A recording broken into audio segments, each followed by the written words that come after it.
জ্যামিতি বক্স এই লাগতো, সব সব চকচক করতো।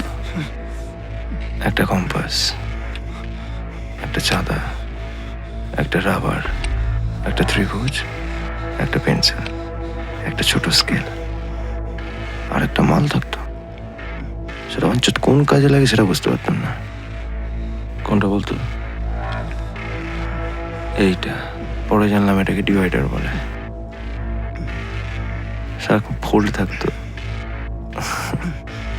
তুই ভাবলে ওরা না, আমি জানি না বড়া ইউজ কি করবো, তাই না? এই থাক, এই থাক।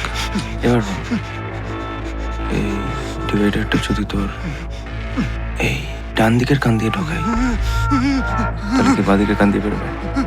চল বড় বাজি লড়ি। হ্যাঁ আমি বলছি বেরোবে, আর তুই বলছিস বেরোবে না, তো বল না, বল।